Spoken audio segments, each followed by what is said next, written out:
Hi, I'm Jonathan Deutsch, and this is a tutorial for creating animations with Hype. Hype uses a keyframe-based animation system. Keyframes are a way of setting a value for a property at a specific point in time. In traditional hand-drawn animation, you had two artists, a keyframe artist and in-betweeners. Keyframe artists were the ones who would draw the significant points in time or where there were large changes in motion or action. And the in-betweeners would laboriously hand draw each frame in between those two significant points. With Hype, you're the keyframe artist, and Hype itself will actually calculate all the in-between frames. Why don't we see this in action? Let's go ahead and import an image, choose the HTML5 logo, and let's say we want this to fade in. What we would do is first select the element, and we can then reveal all the different properties that are available to us to animate. So in this case, we want to do opacity. So what we'll do is we'll set the time cursor where we want the animation to begin, add a keyframe, and this is our starting keyframe. And we'll set the value to be, for opacity to be at 0%, because we want to go from completely blank 0% to 100%.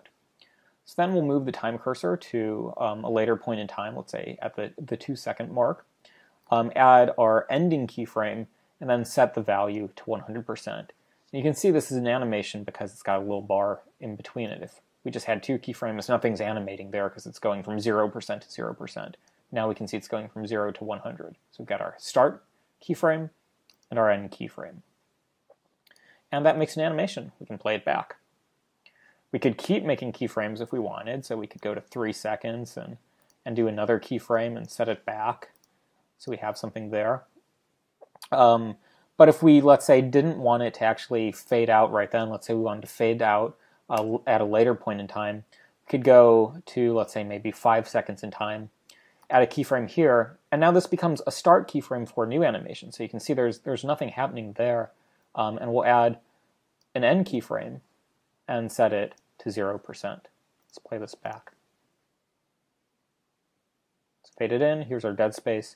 Then at the end, it fades out. So for this fade in, let's say we wanted to have a little bit more of a dynamic effect. Maybe we want to have it rotate in. Clearly, rotation isn't a property that we see there, but in fact, we can set rotation if we want in the inspector. And it turns out nearly anything that you see here actually can be set as a property. It's just not revealed in the list at the time. So if we want to animate the rotation, all you need to do is hover over the element and choose the property pop-up. And this will list all the different properties that you can actually animate. In this case, we'll choose the rotation angle. So now we have that available to us. And we can go through the same process where we set a keyframe. Maybe we'll put this at -60 degrees. Move the time cursor out to where we want to finish. Set another keyframe. And put this at 0 degrees, so it's flat again. Now we have our animation with the rotation, just like that. One other thing to point out is you can multiply select properties if you want to manipulate multiple properties to add keyframes. Let's say the left and top to change the position. You can add keyframes for both of those, and that's our starting keyframe. We'll add an ending keyframe. We can actually move the object, and we can see we've got our starting point and our ending point. So now we've got a little bit more of an animation, so it'll actually go in like so. One really important thing to note about keyframes is that when your time cursor is not on the keyframe itself, it's just going to offset the position if you manipulate the object. So here, if we move it, we can see the animation is really unchanged, just the position is kind of offset by where we put it. But if we were to move the time cursor back onto that, then we can see that's actually going to change the animation itself. So you just need to be aware of when you're actually on keyframes and when you are off keyframes. So I think I'll move this back a little bit. Now for this animation, I feel like it's kind of fast, so I'd like to slow it down a little bit. All the keyframes are manipulable, so you can just drag and drop them. In fact, you can multiply select using a drag selection if you want. And in this case, let's say we even want to start it a little bit earlier. We can grab this whole group and start it, let's say when the scene actually loads. So So now we have it going like so.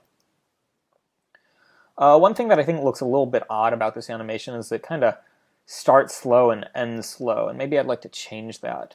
So if I want to change the timing function, I can double-click the animation bar and change it here. I could say linear if I want to have a really flat look in the motion. And so I'll play that back. That's a little bit too flat. It kind of just ends. Maybe I'd like to have it end slowly. So I could do an ease out effect, which I think will look a little bit better. We'll do that for these two animations. Let's play that back. Yeah, that looks a little bit better.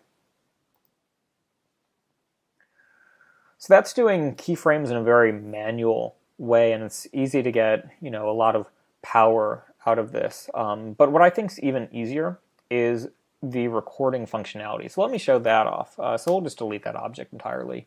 Start with a new box. So let's say we want to have this object move.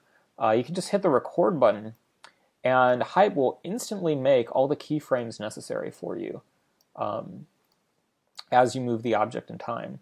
So now we've got an animation. Let's play that back. So that was really easy. Let's say for this I actually wanted to fade in also. I could hit the record button. I'm at the 2.5 second mark. And I can go ahead and, in this case, I'll just fade it out like, oops, I did it the wrong way. But again, I'll just do something really easy. I'll just swap the order. And so now it'll fade in at the very beginning. Like so. So recording is just a really great starting point. Even if you don't get all the keyframes in the right order, it just makes making them so much easier and faster. In fact, one of the other benefits of using the record button is that you don't actually have to go through and search the property list to add all the properties you want. So let's say we had shadow, which isn't a property showing up right now, and we hit the record button. When I actually change this, it'll automatically add those properties for me. So I could do something like that, and you can see we've got the animation of it actually moving. I didn't have to go hunting through this menu. So recording is a really effective way of animating content. And so that's the tutorial on animations. Hopefully you'll be able to create some great stuff.